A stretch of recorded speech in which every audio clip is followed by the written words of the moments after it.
गुलबहार और जादुई फूल। एक प्रेरणादायक कहानी।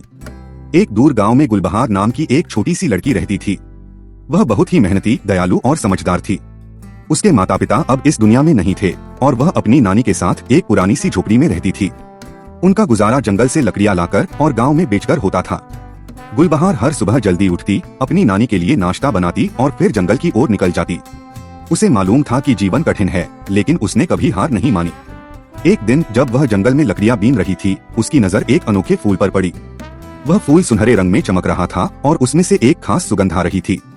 जैसे ही गुलबहार ने उसे छुआ, अचानक एक तेज रोशनी फैली और एक बुजुर्ग सी परी प्रकट हुई। परी ने कहा, गुलबहार, तुम्हारा दिल बहुत ही निर्मल है। तुम दूसरों की मदद करती हो, मेहनत करती हो और कभी शिकायत नहीं करती। यह फूल एक जादुई तोहफा है। जो भी सच्चे दिल से इसकी जरूरत रखेगा, उसे यह फूल नई उम्मीद देगा। लेकिन ध्यान रखना, इसका इस्तेमाल सिर्फ जरूरतमंदों के लिए करना। गुलबहार ने विनम्रता से फूल को उठाया और अपनी थैली में रख लिया। समय बीतता गया। गुलबहार ने फूल को छुपा कर रखा, लेकिन जब भी किसी को सच्ची तकलीफ में देखती, वह फूल निकालती और उसकी रोशनी से उसकी समस्या दूर हो जाती। एक बार एक अंधे बुजुर्ग को फिर से दिखाई देने लगा, एक बार एक भूखे बच्चे को खाना मिला और एक दिन एक बीमार औरत ठीक हो गई। गांव में एक नई आशा फैल गई, लेकिन किसी को नहीं पता था कि इसका कारण गुलबहार है। फिर एक दिन उसकी नानी बहुत बीमार हो गई।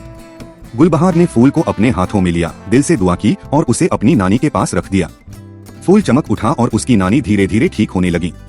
वह परी फिर से प्रकट हुई और बोली, गुलबहार, तुमने सिद्ध कर दिया कि दया, प्रेम और निस्वार्थता सबसे बड़ी शक्तियां हैं। अब यह फूल तुम्हारे दिल का हिस्सा बन चुका है। जहां भी तुम जाओगी, रोशनी और उम्मीद फैलाओगी। इस तरह गुलबहार गांव में अच्छाई, सहानुभूति और प्रेरणा की मिसाल बन गई।